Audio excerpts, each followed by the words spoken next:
Assalamualaikum warahmatullahi wabarakatuh. Apa kabarnya anak-anak solih dan solihah? Semoga semuanya sehat ya. Alhamdulillah, pada kesempatan kali ini kita akan belajar fikih, yaitu tentang bersuci dari haid. Pada tugas sebelumnya, Ustazah sudah meminta anak-anak untuk belajar menganalisa, bertanya kepada orang tua ataupun saudara perempuan tentang haid dan beberapa ketentuan-ketentuan tentang haid. Nah, pada kesempatan kali ini kita akan belajar sedikit lebih detail masalah haid. Yang akan kita pelajari pada bab ini adalah pengertian haid, kemudian batas waktu haid, lalu ada hal-hal yang dilarang ketika haid, kemudian bersuci setelah haid, ketentuan mandi wajib, dan tata cara mandi wajib. Pengertian haid. Haid menurut bahasa adalah mengalir, sedangkan menurut istilah, haid adalah darah yang mengalir dari rahim seorang perempuan sehat dalam waktu tertentu. Nama lain dari haid adalah menstruasi atau sering disebut datang bulan, karena rutin terjadi setiap bulan.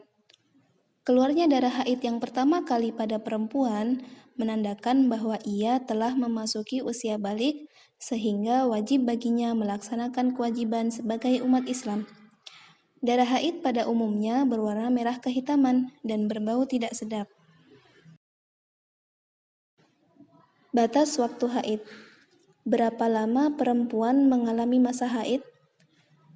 Perempuan mengalami masa haid paling cepat sehari semalam. Paling lama 15 hari 15 malam.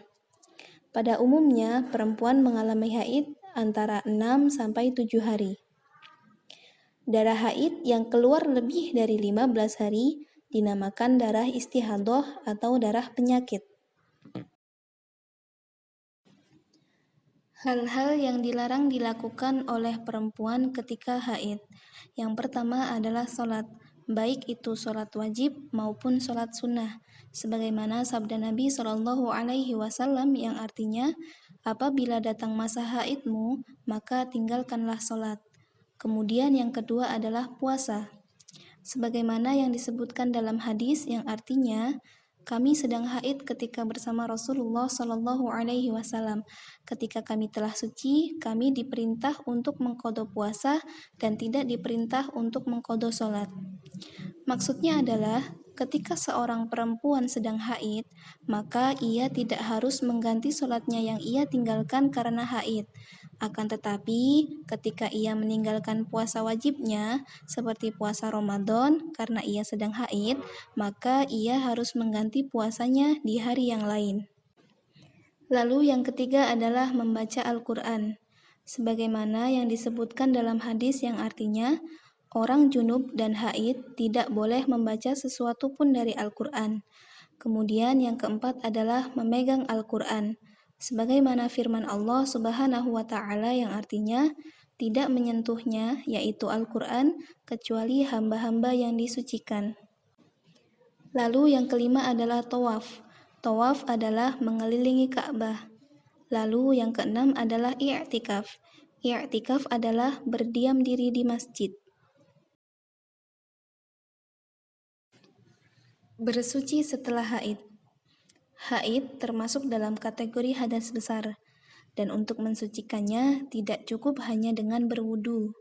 Setelah darah haid berhenti keluar, maka wajib bagi perempuan haid untuk segera mandi besar atau mandi wajib. Seorang perempuan yang telah selesai masa haid, hendaklah ia segera mandi. Mandi atau bersuci setelah haid wajib hukumnya, agar dapat melaksanakan ibadah-ibadah yang wajib maupun yang sunnah. Mandi setelah masa haid selesai biasanya disebut mandi wajib atau mandi besar. Mandi besar yaitu meratakan air ke seluruh tubuh dari rambut sampai kaki. Mandi besar bertujuan untuk mensucikan diri dari hadas besar. Hal-hal yang menyebabkan seseorang wajib melakukan mandi wajib. Yang pertama adalah haid. Yang kedua adalah nifas. Nifas adalah darah yang keluar sesudah perempuan melahirkan anak. Yang ketiga adalah keluarnya sperma atau air mani pada laki-laki. Yang keempat adalah meninggal dunia. Orang Islam yang meninggal dunia, maka wajib atas muslimin yang masih hidup untuk memandikannya. Yang kelima adalah orang kafir yang masuk Islam.